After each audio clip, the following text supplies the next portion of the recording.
হাতীগড়ত কাৰ্যবাহী সদস্য সঞ্জিত তাঁতীৰ উপস্থিতিত শ্ৰী শ্ৰী শীতলা মন্দিৰ প্ৰাণ প্ৰতিষ্ঠা শুভোদ্বোধন। হাতীগড় সম্বলপুৰী উৎকল সমাজৰ উদ্যোগত শ্ৰী শ্ৰী শীতলা মন্দিৰ প্ৰাণ প্ৰতিষ্ঠা শুভোদ্বোধন দিনজোৰা কাৰ্যসূচীৰে অনুষ্ঠিত কৰা হয়। পুৱাৰ ভাগত দেৱীৰ প্ৰতিমা আদৰি অনা, ধৰ্মধ্বজা উত্তোলন, বিভিন্ন সাংস্কৃতিক প্ৰদৰ্শনেৰে কলহ যাত্ৰা, শ্ৰী শ্ৰী শীতলা দেৱীৰ প্ৰাণ প্ৰতিষ্ঠা, শ্ৰী শ্ৰী দেৱীৰ মন্দিৰ শুভোদ্বোধন, বৃক্ষৰোপণ, পূজা আৰম্ভ আৰু হোমযজ্ঞ আদি অনুষ্ঠান অনুষ্ঠিত কৰা হয়। অনুষ্ঠানটি বিটিআৰ কাৰ্যবাহী সদস্য সঞ্জিত তাঁতী, অমিত তাঁতী, খগেন ডেকা, ৰাণা বৰুৱা, অৰুণ শৰ্মা, বিষ্ণু তাঁতী, ধ্ৰুৱজ্যোতি বড়ো সহিতে অঞ্চলটোৰ বহু ভক্তপ্ৰাণ লোক উপস্থিত থাকে। ওদালগুৰিৰ পৰা জেমছ ডিগালৰ ৰিপৰ্ট, অৰুণোদয় অসম। আজি হাতীগড়ত যি শীতলা মন্দিৰ প্ৰাণ প্ৰতিষ্ঠা কৰিলে ইয়াৰ বিষয়ে কি ক'ব? আজি পৰা কমেও 30 বছৰতকৈ অধিক সময়ৰ এটা সংগ্ৰামৰ সামৰণি। আমাৰ সমাজে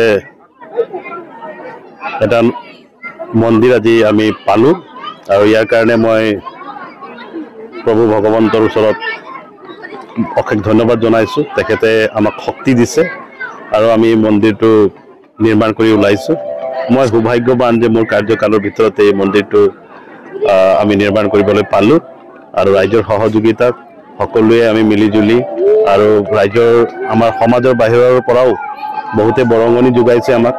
যোনে যেনেকৈ পাৰিছে, যোনে 100 টকা পাৰিছে, 200 টকা পাৰিছে, যোনে যেনেকৈ পাৰিছে আমি বৰঙণি কৰি ফেলে মন্দিৰটো ধুনীয়াকৈ আমি নিৰ্মাণ কৰিলোঁ আৰু আজি তাৰে প্ৰাণ প্ৰতিষ্ঠা। মই এজন এই সমাজৰ সাধাৰণ ব্যক্তি হিচাপে মই বহুত সুখী, কিয়নো আগতে মই বিভিন্ন ঠাইলৈ গ'লে বিভিন্ন মন্দিৰ ধৰ্ম অনুষ্ঠানবিলাক চালে মোক এনেকৈ এটা আছিলে যে মোৰ সমাজৰে মন্দিৰ নাই বুলি।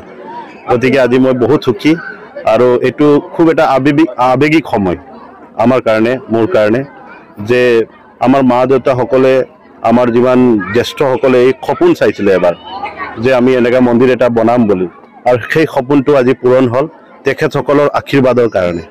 গতিকে তেখেতসকলৰ আশীৰ্বাদটো যাতে আমাৰ চিৰদিন থাকে আৰু ৰাইজৰ কাৰণে, সমাজৰ কাৰণে যাতে আমি এনেকৈ কামবিলাক কৰি যাব পাৰোঁ, তাৰে কামনা কৰিছোঁ। ধন্যবাদ।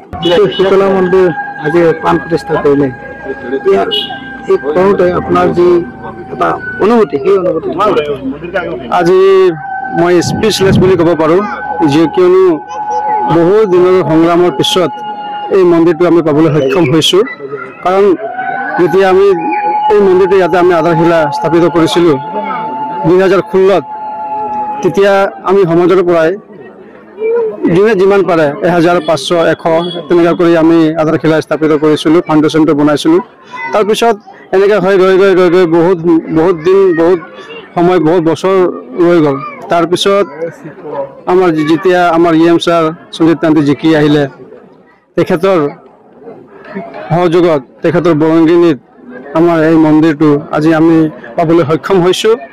লগতে আমাৰ সমাজৰ পৰা আজি যি আমি পেণ্ডেল বনাইছোঁ বা যিখিনি আমাৰ আজি মানে এই প্ৰাণ প্ৰতিষ্ঠাৰ মানে আয়োজন কৰাত আমাৰ যিমান মানে আজি খৰচ বা আজি মানে ডেকৰেশ্যন হৈছে, তেতিয়া আমাৰ সমাজৰ প্ৰত্যেকটো ঘৰৰ পৰা, প্ৰত্যেকটো ব্যক্তিৰ পৰা আমাৰ কণ্ট্ৰিবিউশ্যন আছে।